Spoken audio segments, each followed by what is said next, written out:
A nossa aula hoje, ela vai ser sobre aquela segunda etapa do nosso processo que a gente viu, que é a transmissão. Então hoje a gente vai ver esse título aí. Será que são cópias de cópias de cópias de cópias de cópias eternamente?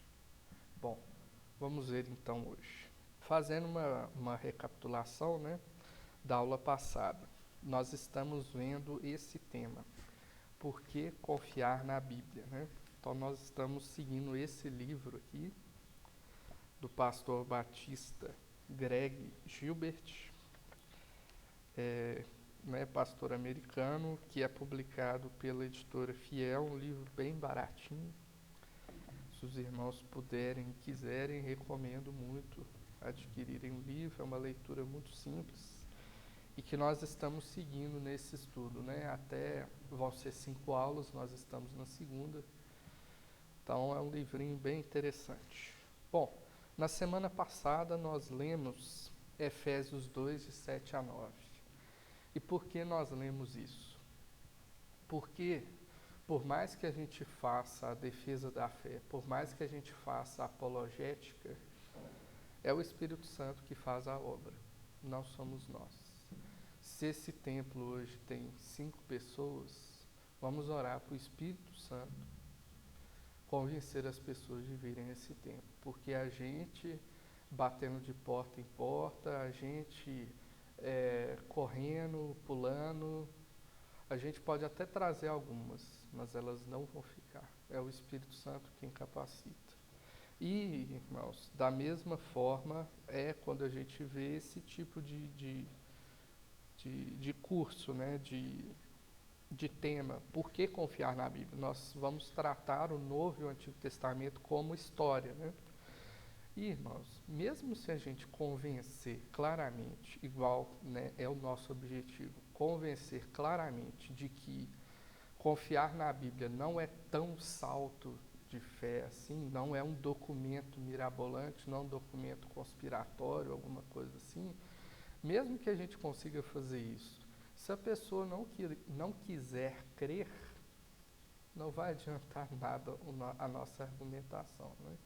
Os fariseus viram Jesus ressuscitar mortos, curar cegos de nascença, fazer todo esse tipo de coisa e não creram, estando ali com os olhos nele, né? Imagina a gente nesses tempos remotos.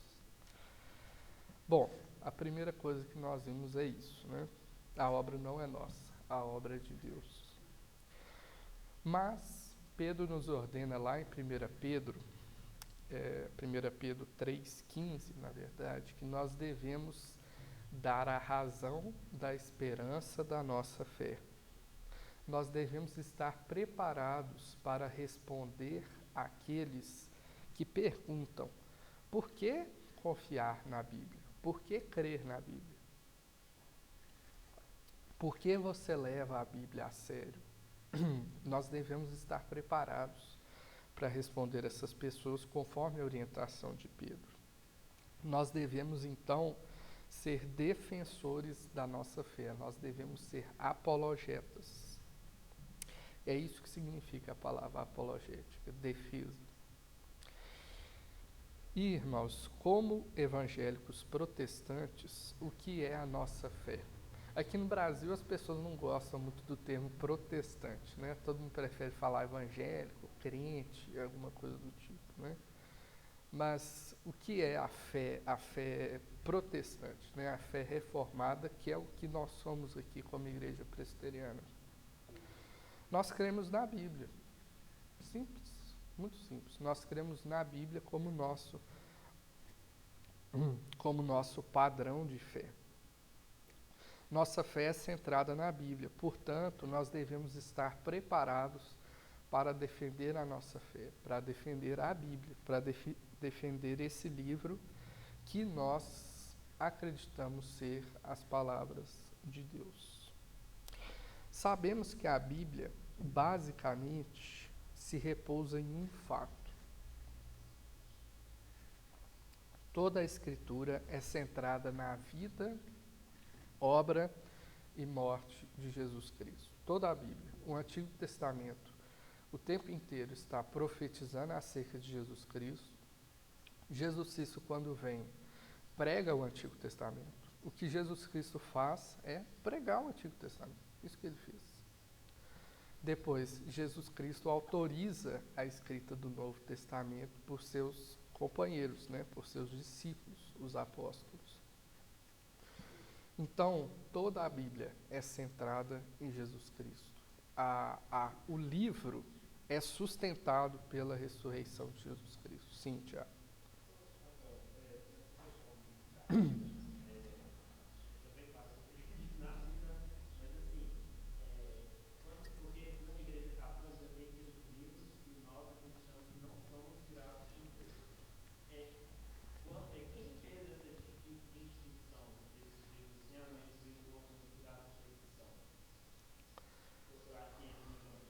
O Novo Testamento, ele foi definido no Concílio de Nicéia em 387 depois de Cristo.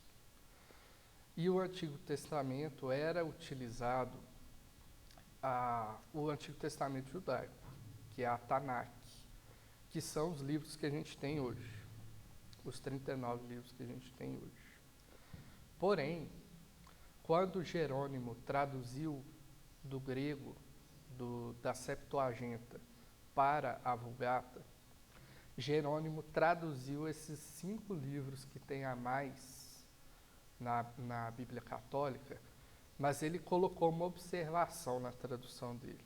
Esses livros não são inspirados, porém são muito úteis, né, para a gente saber da história, né, para a gente saber, né, do contexto, enfim. Por algum motivo, quando chegou lá em Trento, em 1530, se eu não me engano, não, mais para frente, 1550, a igreja canonizou esses livros. A igreja católica canonizou esses livros. Mas quando começou? Começou quando Jerônimo traduziu do grego para o latim, o Antigo Testamento. Desde o início. Por que a gente tem esses livros do Antigo Testamento? Porque a gente tem uma fonte segura da época de Jesus, que é José. Flávio José foi um judeu da época de Jesus, e lá ele escreveu os livros do Antigo, os livros, né, que os judeus acreditam são esses. Aí ele escreve a lista dos livros. Ou seja, se naquela época, se na época de Jesus os judeus acreditavam naqueles livros, Jesus acreditava naqueles livros, porque Jesus era judeu e Jesus confere autoridade ao Antigo Testamento. Por isso que nós temos aquela lista de livros do Antigo Testamento. No Novo Testamento é o mesmo, católico e protestante. A história é essa, basicamente, né? Basicamente. Bom, mas isso a gente vai ver com mais detalhes domingo que vem. Bom, então a Bíblia está centrada nesse fato. Jesus Cristo veio a esse mundo, fez sua obra e ressuscitou. Cristo aprovou e endossou o Antigo Testamento e autorizou a escrita do Novo Testamento. Então isso é claro para nós. Porém, nós corremos o risco de ficar num ciclo infinito, que é aquilo que a gente viu aula passada. Ou seja, a Bíblia é verdadeira porque Jesus ressuscitou. E Jesus ressuscitou porque a Bíblia é verdadeira. E a Bíblia é verdadeira porque Jesus ressuscitou. E assim infinitamente. Esse argumento, irmãos, ele é um ciclo infinito, né? Ele é um argumento inválido. Então, a forma de darmos uma razão da esperança da nossa fé, sem acabarmos nesse tipo de coisa, né? Sem acabarmos no ciclo infinito, é tratarmos a Escritura como história.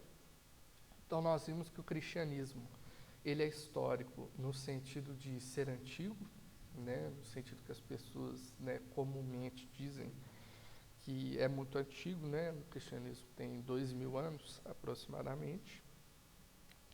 E o cristianismo, ele é bem diferente das religiões aí que estão na moda, né? Hoje em dia, aí no nosso meio, né? essas coisas meio zen, né, meio budista, essas coisas meio espiritualistas, né, porque o cristianismo é baseado em fatos históricos. Por exemplo, criação do mundo, um fato histórico, a aliança de Deus com Adão é um fato histórico, a aliança de Deus com Noé é um fato histórico, o dilúvio é um fato histórico, o nascimento de Jesus é um fato histórico que aconteceu no tempo, a condenação de Jesus por Pilatos é um fato que aconteceu no tempo, a morte de Jesus Cristo, a ressurreição de Jesus Cristo, as cartas, né, do Novo Testamento, tudo isso aconteceu na história. Não foi uma coisa assim inventada ou que está no céu. Não é isso. Aconteceu na história, são eventos históricos. Então, para a gente dar esperança da razão da nossa fé, sem esbarrarmos nesse ciclo infinito, é assim. Nós vamos tratar a Escritura, a Bíblia, como história. E a nossa questão é, já que a Bíblia é centrada na ressurreição de Jesus Cristo, os documentos do Novo Testamento, especialmente os 4 evangelhos, são verdadeiramente confiáveis como testemunhos históricos? Então, é essa pergunta que a gente está buscando na aula passada, nessa aula e nas próximas 3 aulas. Os documentos do Novo Testamento, especialmente os 4 evangelhos, são verdadeiramente confiáveis como testemunhos históricos? É essa a pergunta que nós vamos buscar. E na aula passada nós vimos as traduções. O que nós estamos lendo aqui, hoje, né, do livro do profeta Ageu, é uma tradução confiável das línguas originais? E nós vimos que sim. Estudiosos têm estudado hebraico, têm estudado aramaico, grego e português por séculos e fizeram boas traduções. Fizeram traduções corretas entre esses 4 idiomas. Mas nós vimos que, por que existem tantas traduções? Nós vimos que as traduções, elas buscam tanto a acurácia quanto a legibilidade. Então, elas vão pender para um lado, ora para o outro. Quando a gente dá aula para as crianças, a gente tem a nova tradução na linguagem de hoje, né, que é uma tradução que busca muito mais a legibilidade. E aí a acurácia fica mais embaixo. Por isso que a gente não vê a nova tradução na linguagem de hoje aqui embaixo. Porque ela busca muito mais legibilidade. Então, às vezes ela traduz de forma a privilegiar muito a legibilidade e aí a acurácia fica muito pouca. E aqui nós procuramos ler, né, agora a nova Almeida atualizada, que é basicamente uma modernização, né? Diferente de quando René Kivitz fala que temos que modernizar a Bíblia, que é simplesmente uma modernização da leitura, né, do português. Então, o português, como uma língua, ele vai atualizando, né? Ele vai atualizando. As mesmas estruturas que usava na década de 90 não são as estruturas que usa hoje. Por isso que nós temos a nova Almeida atualizada, que é a que o pastor faz a leitura, que é a que a gente está seguindo também no livro de Ageu. E temos a Almeida Revista Atualizada, que é a que os irmãos têm aí. Basicamente, as traduções existem para os diferentes usos da Bíblia. Bom, nessa aula, então, nós vamos nos preocupar com a questão da transmissão. Ou seja, podemos estar certos que o original da Bíblia nos foi transmitido corretamente ao longo dos séculos? Essa é uma pergunta que todo mundo tem, não é verdade? A primeira coisa é, como assim cópias, né? O que quer dizer cópias, né? Porque a gente está tão distante disso. Passa aí, Adriano, por favor. Bom, isso aí é uma amostra de uma cópia, né? De um manuscrito. Então, isso é uma folha do livro do profeta Isaías, que foi encontrado numa caverna lá no município de Qumran. Esses documentos ficaram conhecidos como os manuscritos do Mar Morto. Ficou muito pequeno, né, a legenda, né? Manuscrito, aí é o nome do manuscrito, né? Do livro de Isaías, datado por teste carbono 14 de 250 antes de Cristo. Tá? Então, documentos do Antigo Testamento, a gente tem documentos dessa idade já. Inclusive, os estudiosos de hebraico dizem que essa escrita hebraica que foi encontrada lá em alguns papéis do manuscrito do Mar Morto refletem o hebraico do século IV antes de Cristo, né? Então refletem lá de 301 a 400 antes de Cristo, né? Então realmente são documentos bem antigos esses do Mar Morto. Então só para os irmãos saberem o que essas tais de cópias, né? Visualmente é isso aí. Bom, apesar de ser 250 de Cristo, nós vamos deixar para falar de datas mais na frente, né? E pode passar, o Adriano. Isso aí é uma cópia já da Idade Média, né? O manuscrito da Vulgata. Então, os copistas eles iam literalmente desenhando, né, as letras, né? Eles faziam esses desenhos em volta, né, bonitinho. Era esse que era o trabalho do copista. E, irmãos, talvez, né, as aulas de história já se passaram muito tempo, mas lá naquela época do ensino médio, o professor de história deve ter falado, né, que a primeira impressora que fazia cópias, né, a primeira máquina que fazia cópias, surgiu em 1445 depois de Cristo. Depois de Cristo. Pode passar aí, Adriano. E esse camarada aí, o Gutenberg, foi quem inventou a primeira prensa do tipo móvel, já no século XV. Aí, então, passaram a ter exemplares da Bíblia como esse aí. Esse exemplar aí já é de uma Bíblia com impressora, né? Uma Bíblia impressa, que é a Bíblia de Gutenberg, né? Mais ou menos de 1450, que é o exemplar mais antigo que tem aí nos museus. Bom, o que aconteceu então? Antes de 1445, era tudo copiado à mão. Era tudo copiado à mão.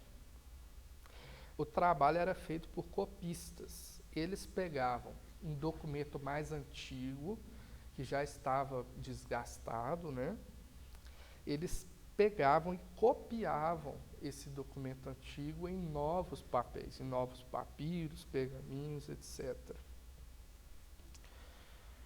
Bom, a questão da aula de hoje esse trabalho, volta um slide, esse trabalho aí desse cara que copiou isso aí, foi um bom trabalho? Esse trabalho dos copistas foi bem feito ao longo desses 14 séculos? Bom, então vamos começar.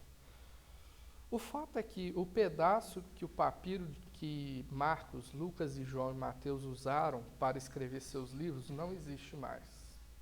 Os autógrafos, pode passar, acho que pode passar, Adriano. Passa um. Aí, pronto. Os autógrafos, o conceito de autógrafo é o original, né? Aquele papel que Marcos escreveu o Evangelho, aquele papel que Lucas escreveu, aquele papel que João escreveu. Esses papéis não existem mais, esses papéis se perderam no tempo. Nós não temos mais esses papéis. E, meus irmãos, outro dia eu estava vendo um programa sobre o Museu Britânico. Eu, pessoalmente, ainda não fui a Londres, né?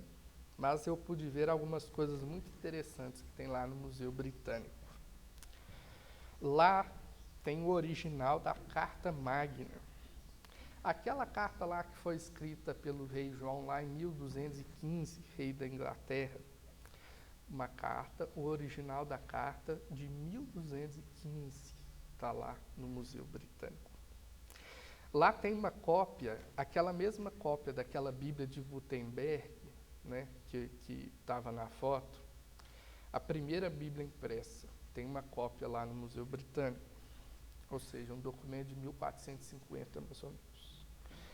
Lá tem o Código Sinaítico, que é a cópia mais antiga que temos de todos os livros do Novo Testamento. Então, a cópia mais antiga que tem nos papéis do documento, todos os livros do Novo Testamento escritos direto, assim, todos os livros do Novo Testamento, é o Código Sinaítico, que data de cerca do século IV ou V, não me lembro exatamente.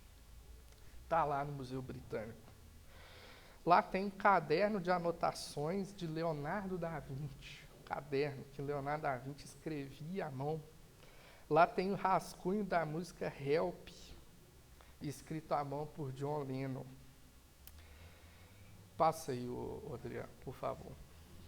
Todas essas coisas são muito valiosas, mas o problema é, será que o pedaço de papel original, será que o autógrafo é o único jeito de confiarmos em que o que temos em mãos é de fato o que os autores escreveram? Será que essa é a única forma? Será que não podemos ter certeza do que Homero escreveu em Odisseia? Será que não podemos saber o que Platão escreveu em A República? Bom, irmãos, sim, nós podemos saber. Nós podemos saber o que está escrito, o que Mateus escreveu lá no original dele. Nós podemos saber o que Platão escreveu em República, nós podemos saber o que Homero escreveu em Odisseia com as cópias que nós temos. A chave para responder essa pergunta está no fato de que, mesmo que não tenhamos os papéis originais, né, aquele papel que João, aquele papel que Marcos escreveram, temos milhares de cópias desses papéis originais. Na verdade, segundo a Universidade de Münster, da Alemanha, nós temos 5.745 cópias do Novo Testamento. Cópias manuscritas. 5.745 manuscritos. A gente não está falando aqui de Bíblia de Gutenberg, de quando era impresso. A gente não está falando disso. Nós estamos falando de cópias manuscritas antigas. Muitas dessas cópias são datadas do século III, século II, inclusive algumas até do século I, talvez. Alguns desses manuscritos têm livros inteiros do Novo Testamento. Outros foram parcialmente destruídos, de forma que só existem partes. São cópias, essas cópias que nós temos, são cópias de algo mais antigo. E estão encontrados por todo o antigo Império Romano. O que torna esses manuscritos interessantes ou problemáticos, de acordo com sua visão, né? Então, eles vão ser interessantes ou problemáticos. É o fato de que eles contêm variações de um mesmo texto da Bíblia. Então, é verdade, existem variações entre os manuscritos. Mas esses problemas não são tão grandes quanto parecem, por duas razões. A primeira, os problemas não são tão drásticos, que nós vamos ver agora, e a existência de variações nos permite reconstruir o que diziam os originais. A primeira acusação é que os documentos que temos são muito afastados temporalmente dos originais. Então, essa é a primeira acusação aí, as lacunas. A lacuna temporal entre os documentos que a gente tem e o papel que Marcos e João escreveram é muito grande. Bom, os originais do Novo Testamento foram escritos, em grande maioria, até o fim da primeira metade do século I. Então, até ali, o ano 60, mais ou menos, depois de Cristo, via de regra, os livros estavam escritos. do Novo Testamento. As cópias mais antigas que temos datam de 125, 150 e 200 depois de Cristo. Isso quer dizer que houve uma lacuna aí de 45 a 65 anos entre as cópias mais antigas que nós temos e o papel original lá que Marcos, João e etc. escreveram. Isso é muito tempo? 45 a 65 anos? Bom, as pessoas dizem que é, mas vamos considerar algumas coisas. Então, a primeira coisa é que 45 a 65 anos, na verdade, é muito tempo para ter feito cópia de cópia de cópia de cópia. Aí é muito tempo, né? 45 a 65 anos, né? E para termos uma visão mais correta a esse respeito, vamos considerar algumas coisas. Primeira coisa, os livros nessa época eram muito mais valiosos do que hoje. Olha aqui, isso aqui, R$20. Um livro de R$20. Um livro de 200 páginas, 180 páginas, R$200. Ó, R$200, R$20. Irmãos, os livros naquela época eram muito caros, Havia muito mais cuidado do que hoje. Por que eram muito mais caros? Porque tinha que ir um cara e copiar à mão e desenhando as letras, as 200 páginas do livro, um sujeito ia ter que copiar à mão. Isso é um trabalho de quantos dias? 5 dias? 10 dias? Então, tinha que pagar esse trabalhador, que era um cara que sabia ler, era um cara que sabia escrever, um cara que sabia as letras, né? Então não era um sujeito de mão de obra barata. Tinha que pagar essa pessoa para trabalhar esse tanto de dia para você. Os livros eram muito, mas muito mais caros. Mesmo hoje em dia, como a gente viu agora, nós podemos ter a Carta Magna, né? Lá no Museu Britânico, que foi escrita em 1215, então tem 806 anos, né? 806 anos um documento. E os acadêmicos que fazem pesquisas mesmo sobre esse tipo de coisa, sobre a história, né, dos livros, né, sobre a história dos documentos, eles pesquisam que eles têm a evidência de que as pessoas usavam os livros por cerca de 150 anos, no mínimo, antes de fazerem novas cópias dos livros. Um exemplo prático disso é o Codex Vaticanus. É uma cópia do Novo Testamento que era usado lá em Roma. E essa cópia do Novo Testamento, ela foi copiada originalmente no século IV.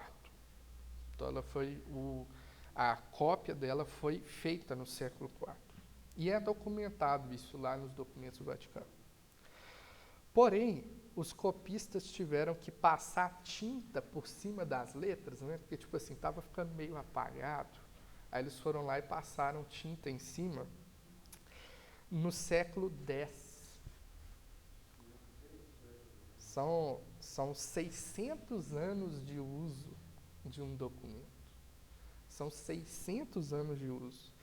Ou seja, quando os livros eram usados por dezenas, por centenas de anos, o que é uma lacuna de 45 e 65 anos? O que é essa lacuna diante desses fatos? O que é mais provável que tenha acontecido é que os originais, pelo cuidado que devia ter, tudo bem que os originais circulavam, né? Então, João escreveu numa cidade, aí o evangelho dele ia para uma cidade, aí lá na igreja eles copiavam, aí ia para outra cidade, eles copiavam, aí outra cidade eles copiavam.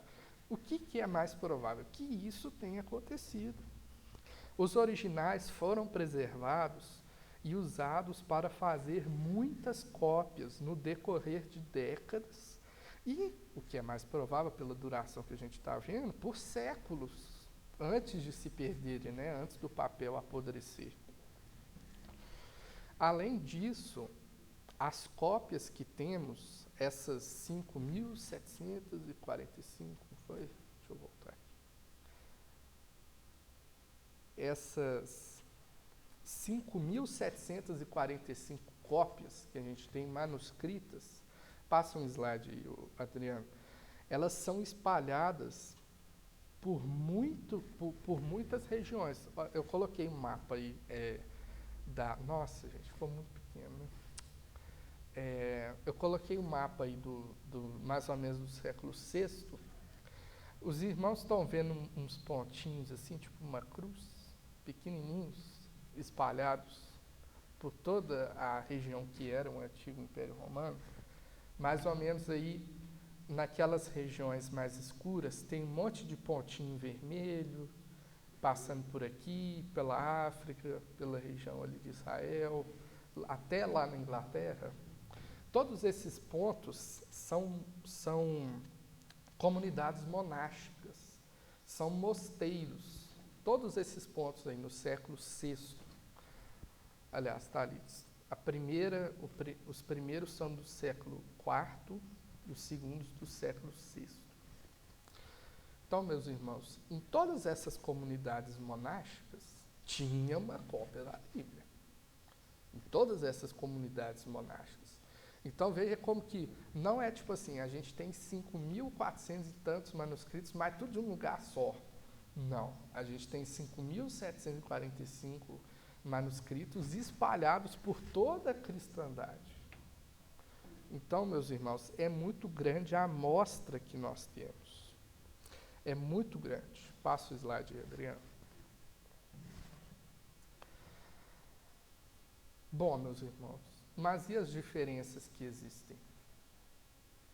Existem diferenças. Existem diferenças. Existe, então, uma segunda acusação. A segunda acusação é: os manuscritos que temos são repletos de diferenças e que não é possível deduzir o que diziam os originais. Essa é a segunda acusação que eles falam. Segundo os acadêmicos, existem 300.000 variantes entre os documentos. E esse número é verdadeiro. São cerca de 300.000 variantes. Porém, tem 3 considerações para a gente fazer acerca desse número.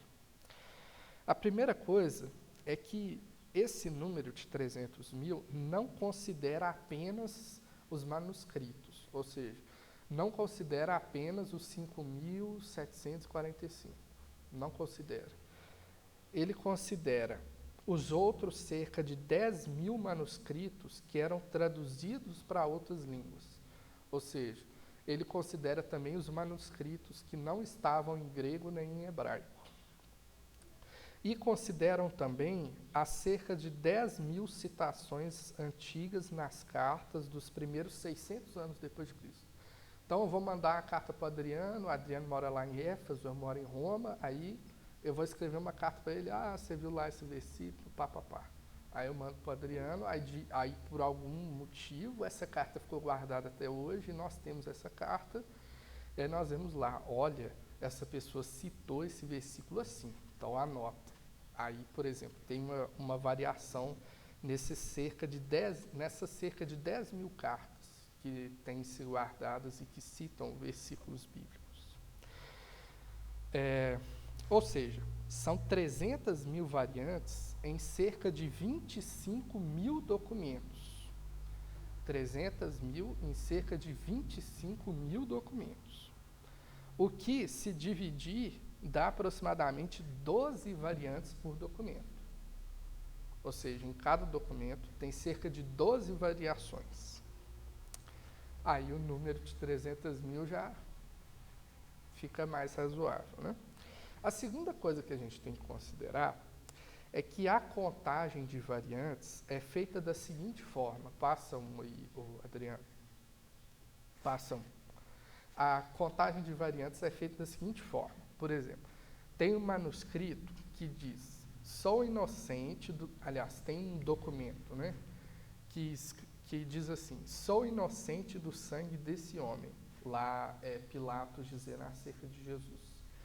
Depois tem outro documento que diz, outros 12 documentos que dizem: sou inocente do sangue desse justo. A contagem é feita, são 13 variações. Então, por quê? Tem um documento que diz uma coisa e tem 12 outros que dizem outra coisa. Então, tem 13 variações, tem 13 variantes do mesmo texto. É assim que é feita a contagem de variantes. Sim, Moreira. É o seguinte, eu acredito que quando o cara vai consultar, ele vai trazer primeiro para igual o entendimento do país dele, entendeu? E isso vai fazer variante. Vai acontecer. Se eu leio de um jeito, né? Isso. Isso é sempre tudo copiando. Exatamente. E a terceira coisa que a gente tem que ver acerca desses 300 mil variações é que não são todas as palavras dos manuscritos que têm variações. Então, não é que sou, aí outro diz estou, aí inocente diz que é injusto, sei lá. Não é isso.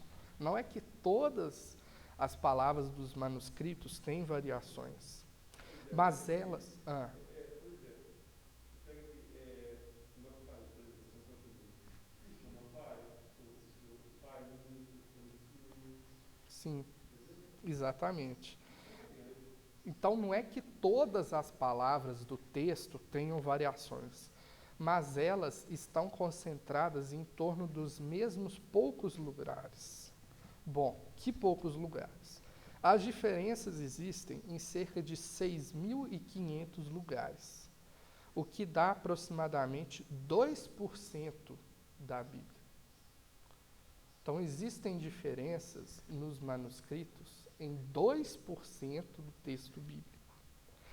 As variantes são 2% do total do texto, ou seja, existe 98% de concordância na Bíblia toda, nos manuscritos. Na verdade, não são uma montanha de cópias diferentes umas das outras, mas a história da transmissão, a história desses monges que ficavam copiando, é surpreendentemente estável. Foi um trabalho surpreendentemente bem feito, sim. Nós vamos dizer agora em que consiste essas variações rapidamente, né? Existe dúvida em alguns pontos isolados do texto, que dão um número relativamente grande de variações. Então, esses 2% é que concentram essas 300 mil variações contadas dessa forma aí. Então, os irmãos estão vendo o número. Passa um aí, Adriano. Agora nós vamos considerar de forma rápida como ocorre a junção das peças desse jogo. Como as variantes nos ajudam a determinar o que o original disse. Isso é um jogo de lógica. Quando temos uma variante, nós não apenas podemos identificar qual escriba inseriu a variante, mas também por que ele inseriu essa variante. Os principais motivos que os escribas faziam variações são os erros não intencionais. Primeiro, letras semelhantes podiam ser trocadas uma pelas outras. Esse é um erro possível. Segundo, uma palavra poderia ser substituída por outra de mesmo som. Então, era comum que um lesse para o escriba que estava escrevendo e o que estava escrevendo, escrevia. Então, eles poderiam ter trocado esse som de palavras. Terceiro, as palavras poderiam ser saltadas, né? Poderia ter ali 1000 páginas de documento, né? Poderia eventualmente saltar uma palavra. Quarto, as palavras ou letras poderiam ser dobradas. Então, poderia ter um erro ortográfico nesse sentido. E quinto, as linhas poderiam ser omitidas se uma palavra foi usada acima. Então, por exemplo, usou a palavra reino aqui, aí tem um outro reino, mais ou menos na mesma posição, aí como o cara estava escrevendo o dia inteiro lá, aí ele continuou no reino de baixo, pulou uma, duas linhas.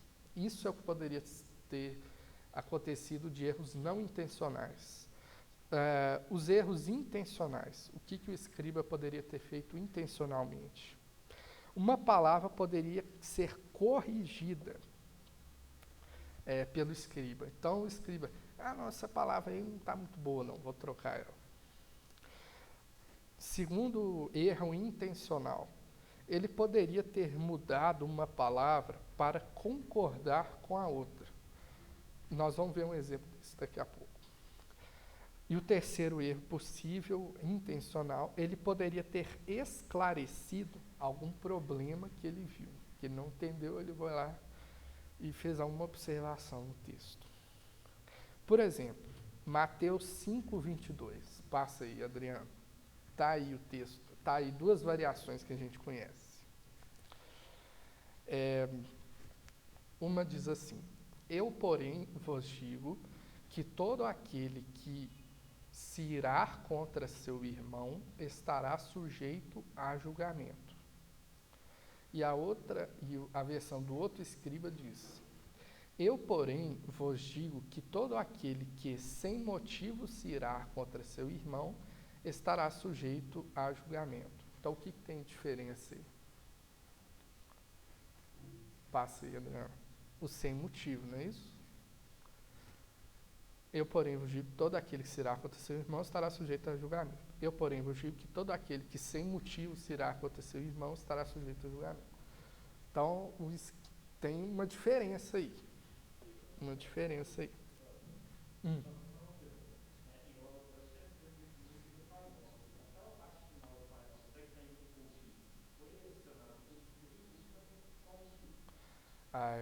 Aí eu teria que consultar um software, uma versão.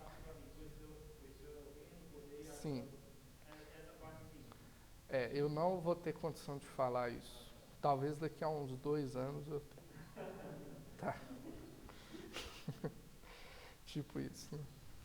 Bom, que escriba apagaria as palavras sem motivo quando elas estão tornando o ensino de Jesus mais claro? Que escriba que faria isso? Nenhum escriba, concorda? É muito mais provável que um escriba estivesse estranhando o ensino de Jesus, né? Ele estava estranhando. Tipo assim, estava com raiva lá do outro monge que sujou a roupa de cama dele. Aí ele ficou assim, não, eu estou irado contra ele, mas eu estou certo. Aí ele acrescentou, né, a expressão que vai interpretar o texto, né? Ele está consertando o texto, né? Ele vai colocar sem motivo. Todo irmão que se irá sem motivo, pronto, né? O monge consertou o texto, né? Então é muito mais provável que essa leitura mais difícil, né? Essa leitura que tem mais palavras, ela é a mais provável, a leitura mais comprida seja uma adição.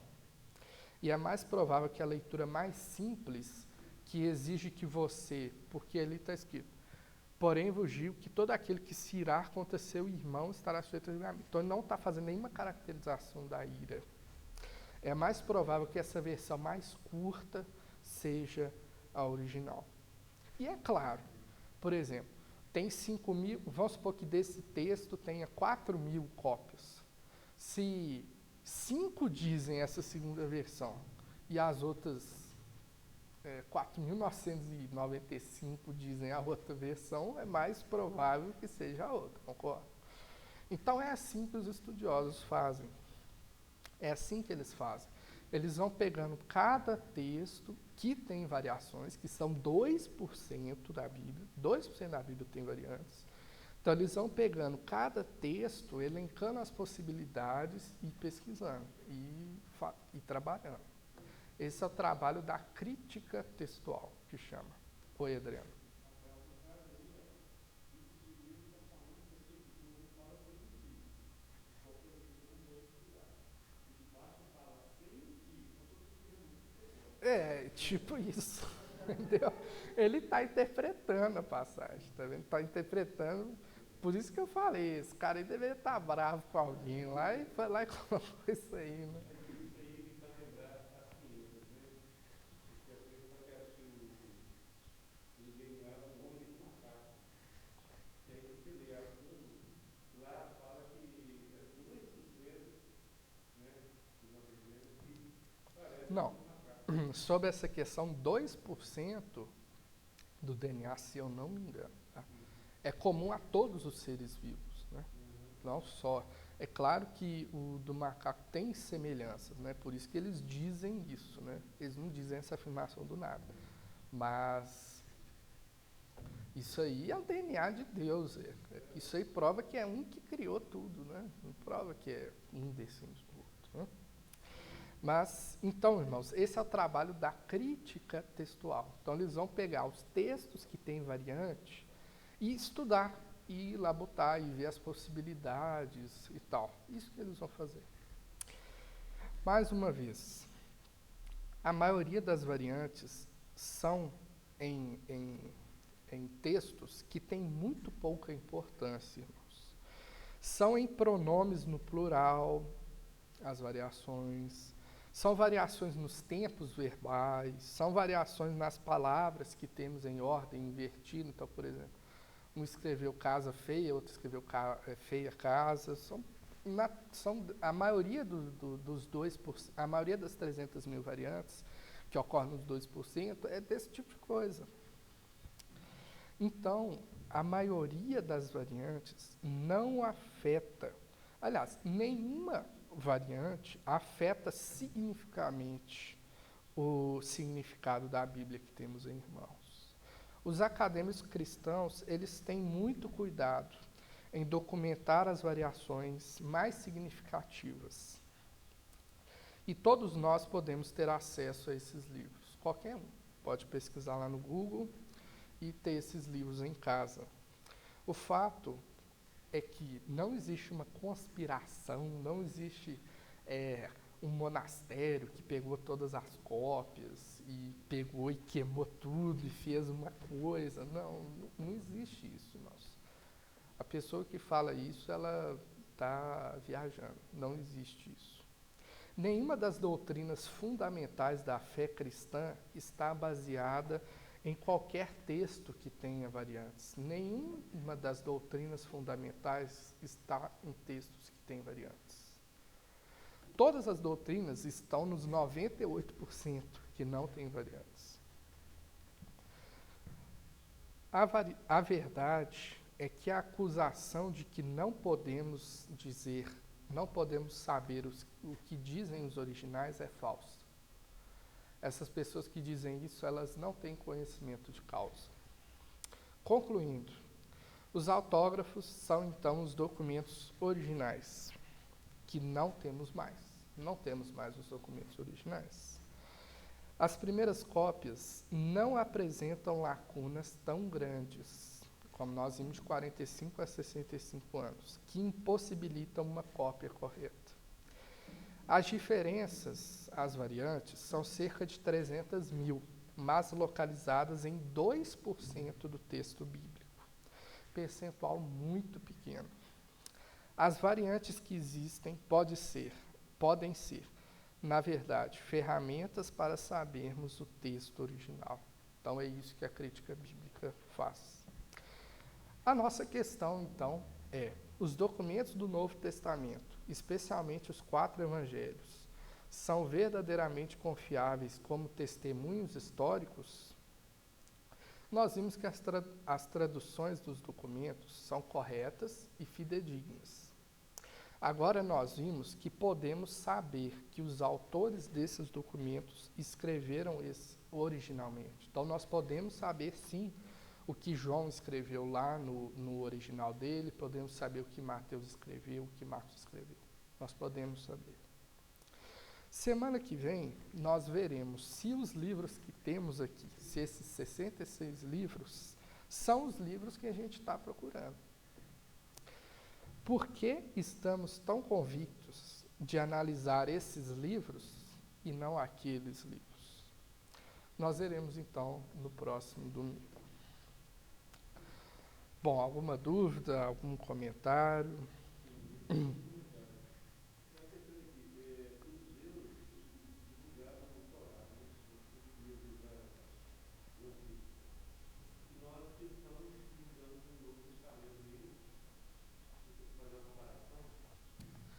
Os judeus ortodoxos, eles acreditam só na Torá.